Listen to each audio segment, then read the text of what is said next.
Welcome to another episode of Whitetail Rendezvous, coming to you 6 days a week as we interview whitetail experts and hear their traditions and personal stories of the hunt. Learn more about the latest gear, discover proven tips, and the latest strategies so you can make your next hunt a success. Now, here's your host, Bruce Hutchin.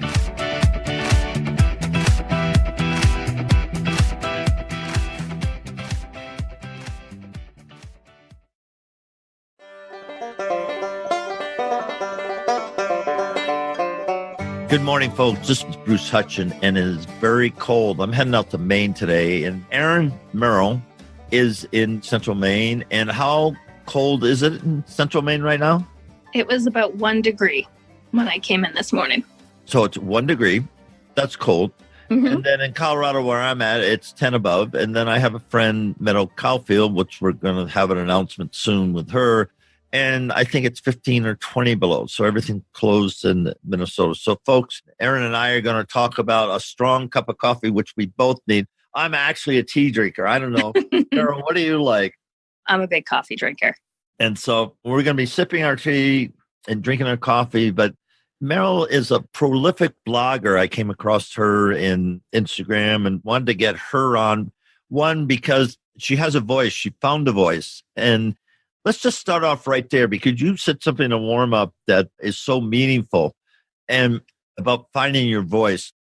I think that for hunters, for outdoors women, being able to be confident and knowing that you have every right to be at the table the way that everybody else does helps you sort of find your voice and be able to convey how passionate you are about the things that you're doing and why it matters.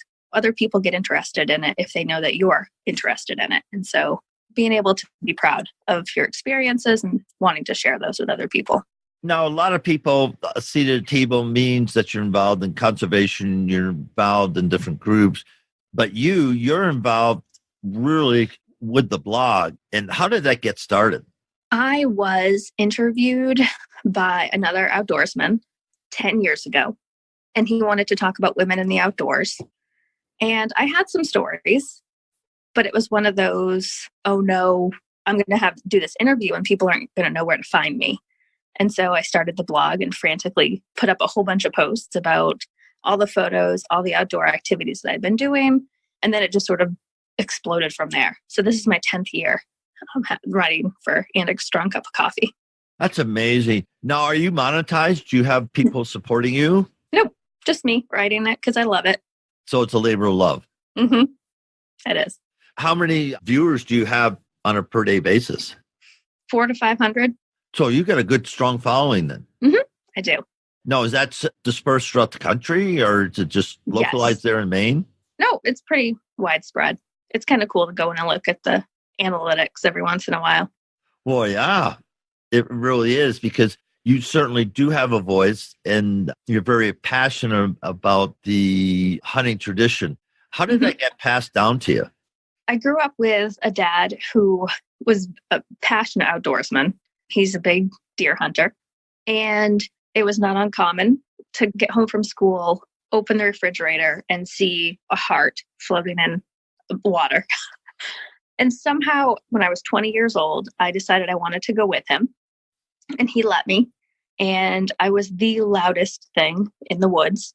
I think I snapped every branch. I crumpled every single leaf. But the first time I saw him shoot a deer, I was hooked. I had rattled it in, given myself a blood blister because I was so dedicated to the cause. And he asked me if I wanted him to shoot it. And I said yes. And seeing that deer, knowing that it was going to be feeding our whole family, and seeing that you could do that with one shot, one kill, food for the year, I was hooked. And I wanted to do it. And I wanted to do it all the time. And I wanted to just dive in full force. Wow. I'm just thinking, your first hunt, you're 20 years old, so you're a mature adult. Mm-hmm. And you said, I want to go with you. And then you rattled it in. What kind of rattling sequence were you doing? Or are you just banging horns? I was just winging it. I had no idea what I was doing. What time of year was it? Our rifle season starts the last Saturday of October. So it was somewhere end of October, early November. Okay. So the deer in Maine, I'm assuming they were in a rut. Get in there. Yep.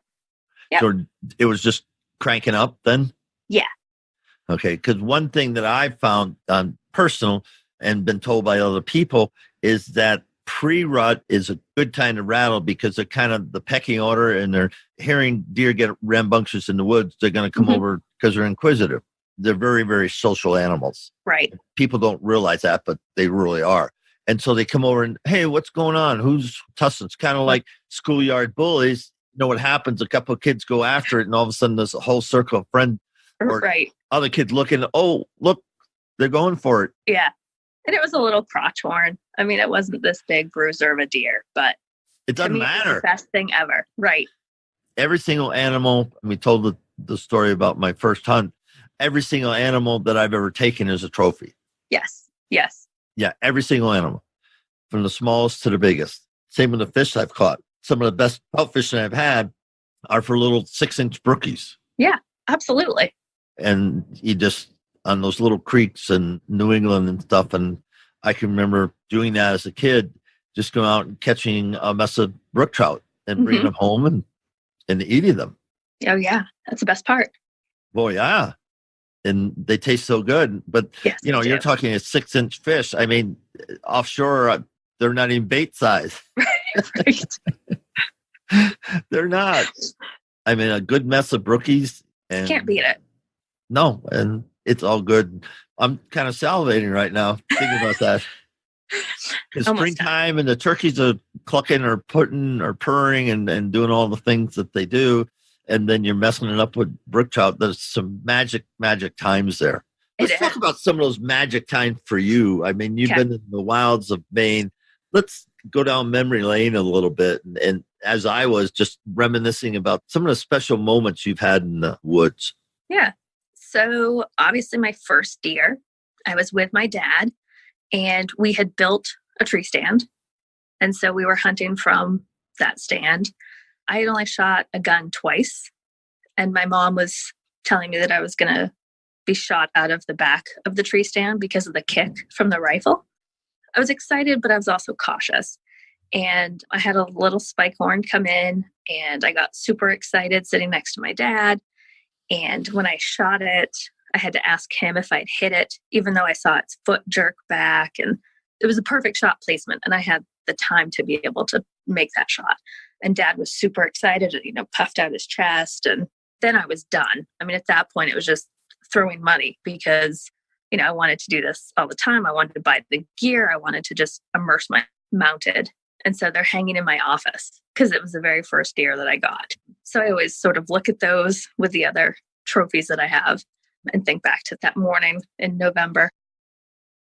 Whitetail Rendezvous and Strike Force Energy have joined together. What have they joined together to do? Well, they joined together to help you kick the can. That's right. Strike Force Energy is the fastest growing new energy drink on Amazon today. It's simple. All you do is rip, drip, and sip. That's it. No sugar, no crash, no calories. It gives you the ability to focus and stay in the stand, stay on the hunt all day long without carrying around a can. When I get a sample pack, simply go to strikeforceenergy.com, put in WR free, and you'll get a 4-count sample pack from Strike Force Energy.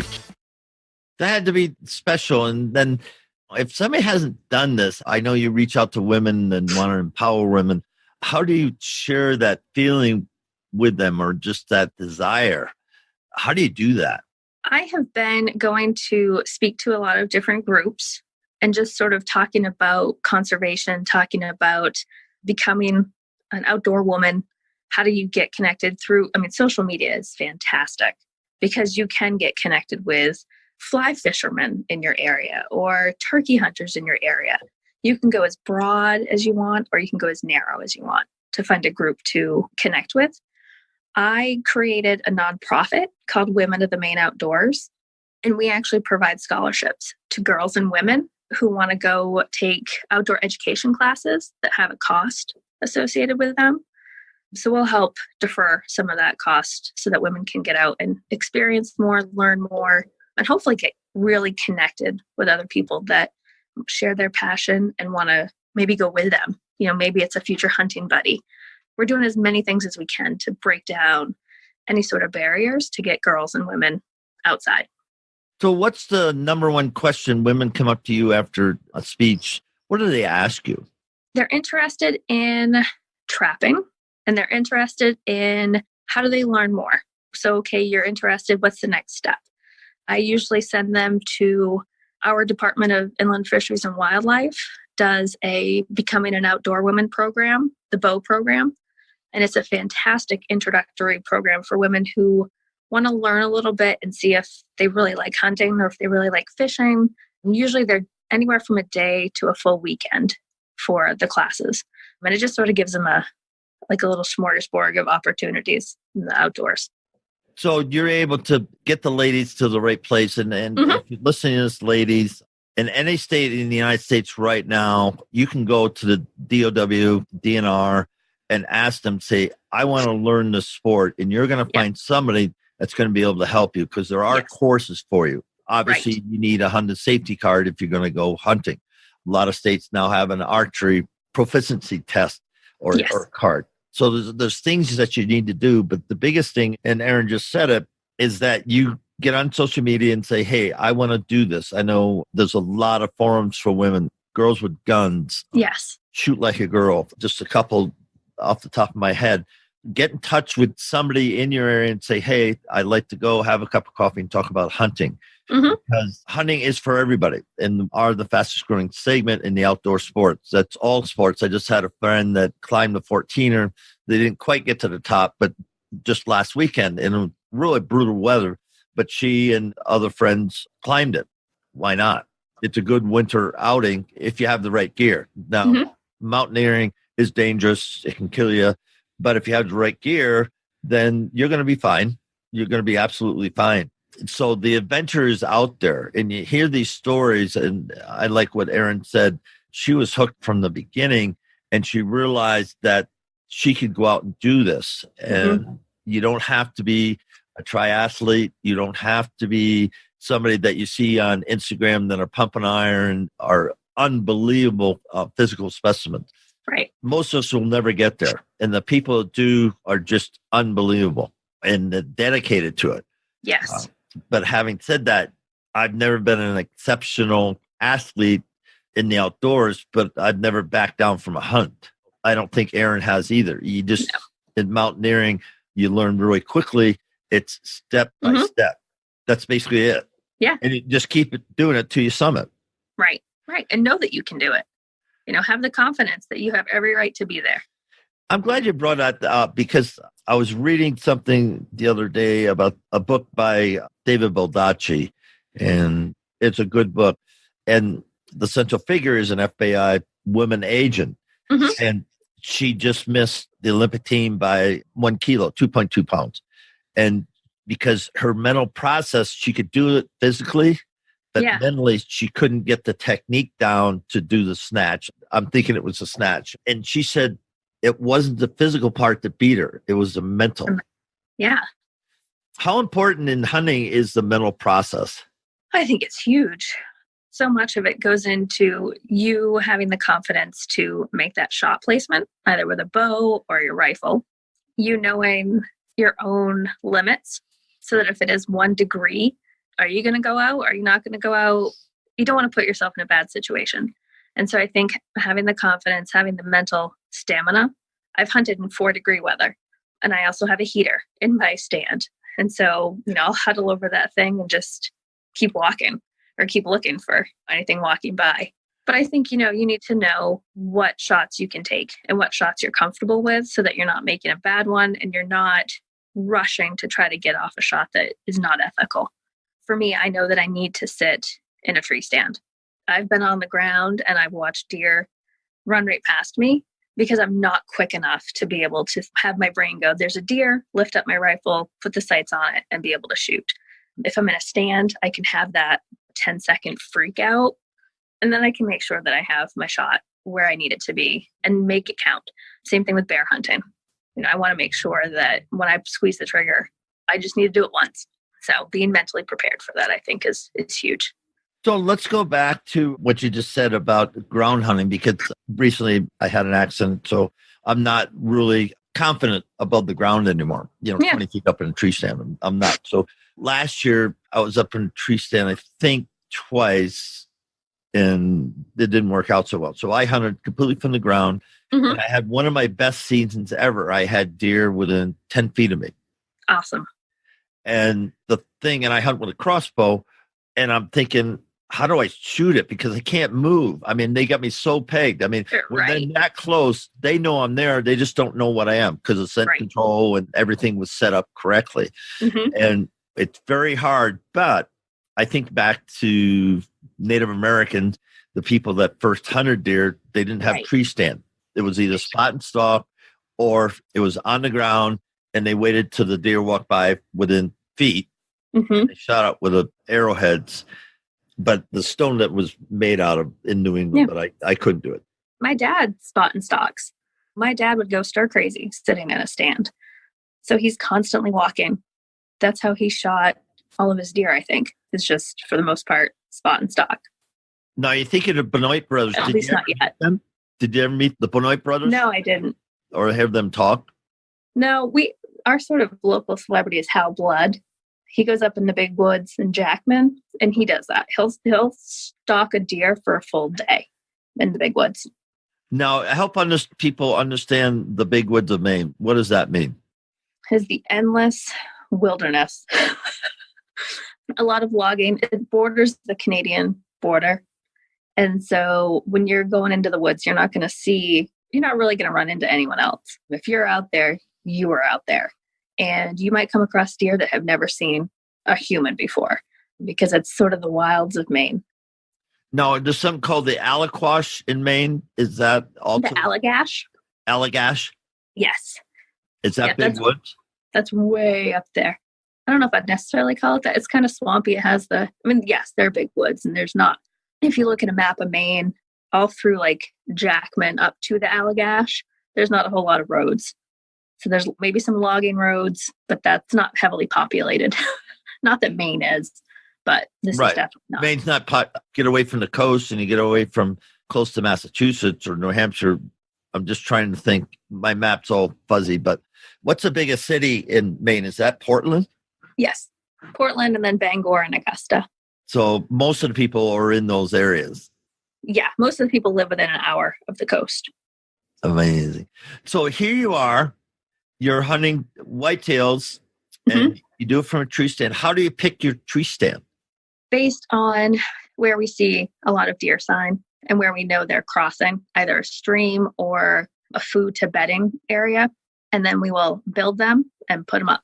You build them. So are you back to plywood and 2x4s? Yes, we are. Oh, no. They're pretty heavy duty. I'm sure they are. I hunt a farm that I built stands in 1966. I won't hunt those. They're down because we have I'm too old to get up into wooden ladder stand. Right. No, that's what we use. And we're replacing one of them this year. So with as a ladder stand, right? Yeah, the old school wooden ladder stand and all of that. I mean, it's all enclosed. It's nice. We put shingles on the roof, but so it's a box then. It's a box. It's not just a wooden ladder stand. It's a box stand. Right. No, they're big boxes. Help keep out the wind and the rain and the snow. Because it does get cold during the hunting season, right? Oh, yeah. We might wake up and it's 4 degrees with a high of 15 or 20. This year I hunted in sleet, freezing rain, snow squalls, sunny. I mean, everything. You have no idea what it could be one week to the next. Whitetail Rendezvous is pleased to announce a partnership with GoHunt.com. Who's GoHunt.com? Well, if you're a DIY hunter, you need the information at GoHunt.com/insider. Why? Because it provides 4,200 profiles, every unit, every species, and every season. Furthermore, they give in-depth analysis, interactive maps, unit access, and seasonal trends. Draw odds are very important, and they give you the most accurate information in the business. All this is available when you go to GoHunt.com/insider. Make sure you use promo code WR when you join Insider. You'll get a $50 gift card for GoHunt.com Gear Shop. All in all, if you're hunting out west in 2018, GoHunt.com Insider is where you need to be to get all the research information. When you use promo code WR, Whitetail Rendezvous receives a small commission from GoHunt.com. Now, do you have wooden heaters? Do you have potbelly stove wooden heaters? No, I just have a little buddy heater that I put in. Little buddies are great, but Mhm. I have seen box stand wooden with the natural heater. With a natural heater. So the guy's sitting in there and he's toasty and warm and the smoke's curling out of the chimney and they still killed deer. What's up with that? I don't know. I would love that. Nice No, but think about that. People say smoke and stuff. That deer knows you're there. Well, deer know that you're in the stand anyway. They really do. And it's just how comfortable they are and how secure they feel and whether or not you make a lot of noise or whatever. But I know people that literally sit in box stands with a potbelly stove going, a small out west, the little camp stove in a box, and wood heat. And that's part of their choice. They put a pile of wood for the season. And then when they go up to the ladder, they grab a couple of things of wood. God, I would be afraid that the porcupines or the squirrels or any of that would get up in there and gnaw on all the wood. That's one of the issues that we have. Can't you screen them in or something so they can't get in? Well, yeah, we'll see. We haven't yet. It's one of our issues that we need to take care of. Like, how do we critter proof it and still let me be able to get up in there and make a good shot? Yeah, because it is a problem. That's why I know guys that leave their bows strung, crossbows, everything in their tree stand or their box blind. And I go, what if a critter came in here and just snapped that? I mean, the critter would die, but you don't have a bow to shoot in the morning because you just blew it up. It's not funny, actually. Well, it is when it's not me. Yeah. But you think about that. Are your blinds to have them insulated and carpet on the floor and all that good stuff? There's carpet on the floor. We have some canvas around me. So they're pretty nice. Well, good. Now, you mentioned before that you're a mom and you have a very understanding husband. Okay, husbands, listen to this. Okay, a very understanding husband. Typically, it's very understanding wives, but Erin has a very understanding husband. How did all that work out? So he deer hunts, and he didn't really get into it much until we got together. So he still comes out and goes deer hunting, and my wonderful mom will watch the kids. But usually he'll end up tagging out first, which then he stays home with our kids, and I keep hunting. When I go bear hunting, I'm gone for 3 to 5 days. And so he's in charge of the kids, getting them to school, meals, bath time, the whole deal. So I'm very, very lucky that I can go out and do these hunting things, and he stays home. Now, bear hunting, is that with a bow or with a rifle? Rifle. People absolutely do it with a bow. I haven't gotten to that point yet, so I'm rifle hunting them. Why not? I just need to practice. It's a mental thing. It goes back to the mental thing. And I'm not confident enough yet to know that when I let go of that arrow, it's going to make the shot that I want it to make. So I just need to keep practicing and getting my confidence up a little bit. But I know I'm good with the rifle. You're baiting bear, right?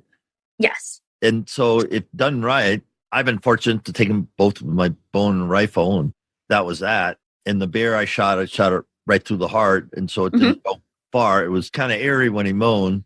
I mean, I have to tell you that. It was extremely eerie. So we had a referendum here in 2014 against the Humane Society of the United States. And they wanted to remove all bear hunting methods.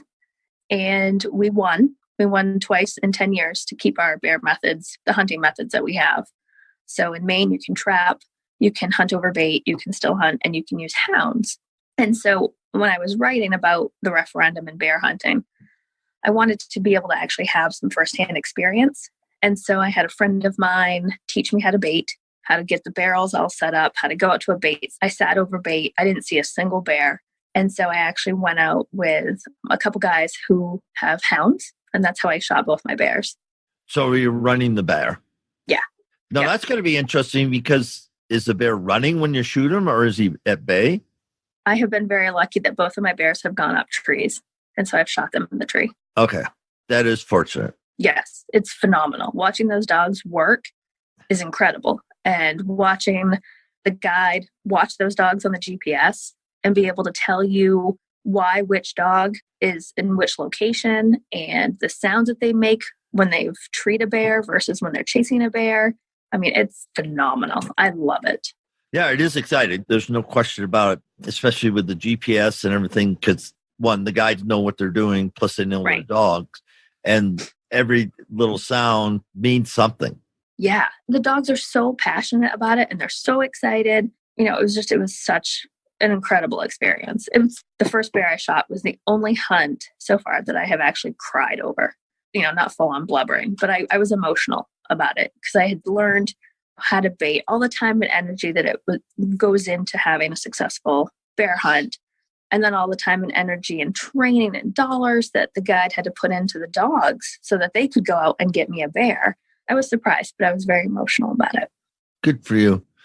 Talk to me about bear meat versus venison. This is something that a lot of people don't talk about, but a lot of bears are shot.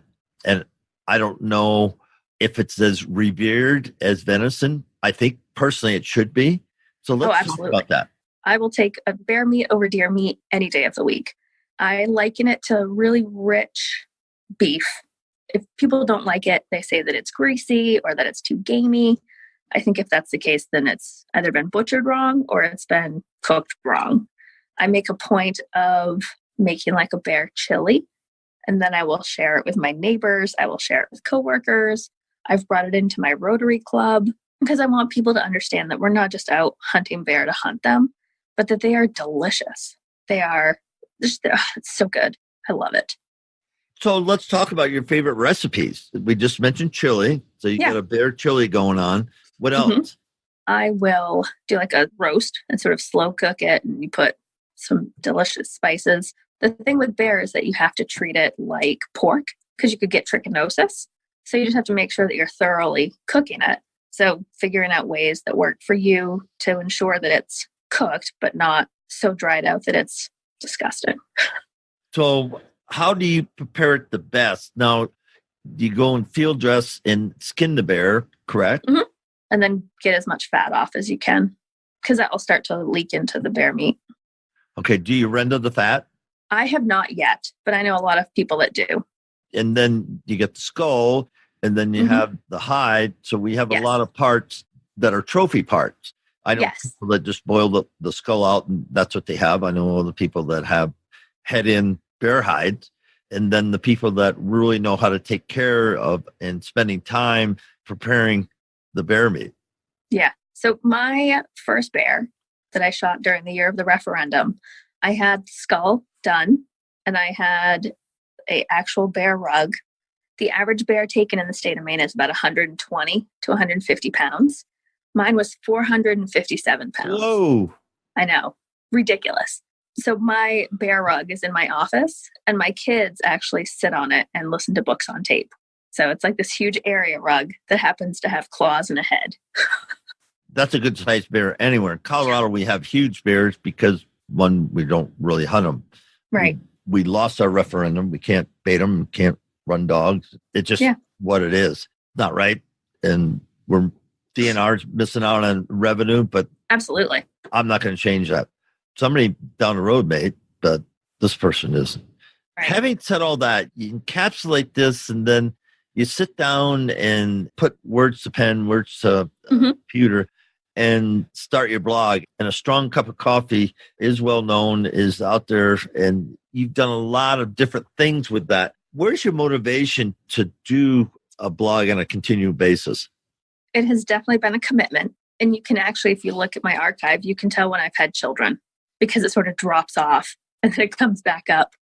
It's wanting to share my experiences. It's wanting to archive them so that my kids can always access them and go back and say, oh yeah, this is what mom did before I was born. Or when I was 1, I shot deer when I was pregnant with both of my kids. So that story is up there with those pictures. So for me, it's just sort of a way to chronicle what I've been doing, the emotion behind what I've been doing, and to hopefully help others to say, oh yeah, I should go buy that outdoor gear, or I should be able to be confident to go do X. Or if she can overcome her fear of snakes and go fishing, so can I. So just any of these little things that might make other women feel that it's okay to go try new things. Yeah, I like that. And my background, you wrote an article, Why We Hunt. And actually, I posted it on your Facebook thing, podcast we did 6-8 months ago with Mhm. a panelist across the country, Why We Hunt. Why'd you write that article?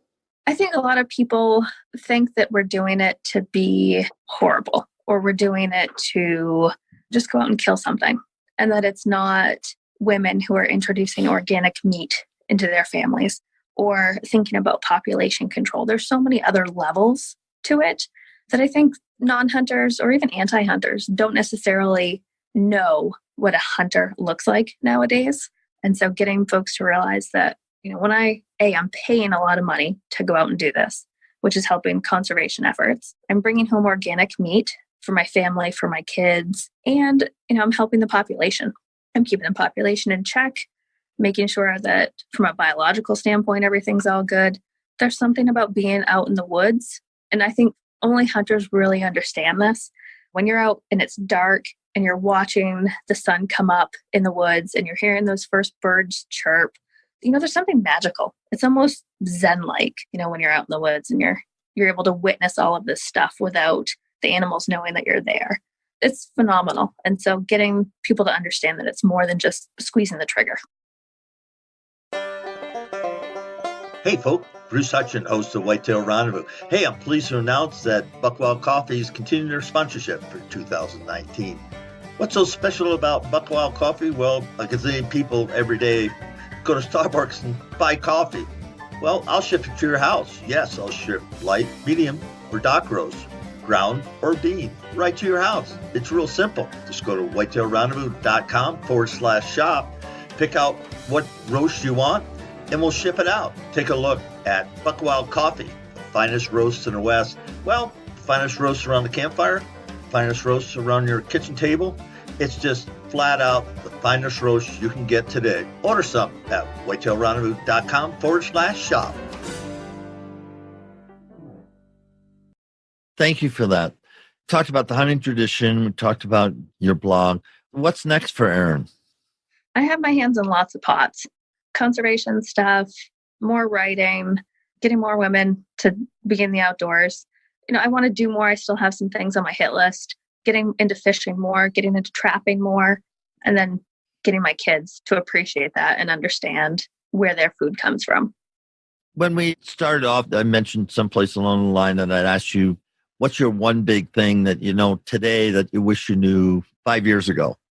Not to buy into the imposter syndrome. Not to think that because I don't have a million people following me on Instagram, or because I don't have these huge numbers of people following me. And so I think if I could go back 10 years when I was starting my blog and say, everything that you're writing has a purpose and it's going to evolve into so much more, that's what I would sort of go back and think about. You're not an imposter, that you have every right to be out there and sharing your experiences and just the overall passion for what we're doing.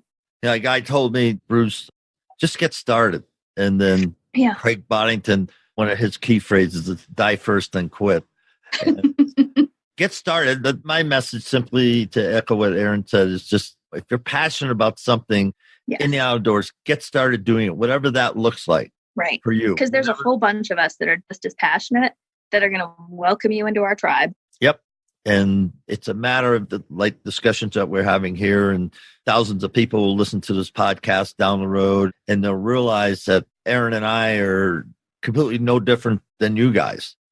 And we're passionate about what we do. We want to share it, and we want to welcome you to, as I say, to the campfire. Welcome you to sit down and be who you are and share what you know.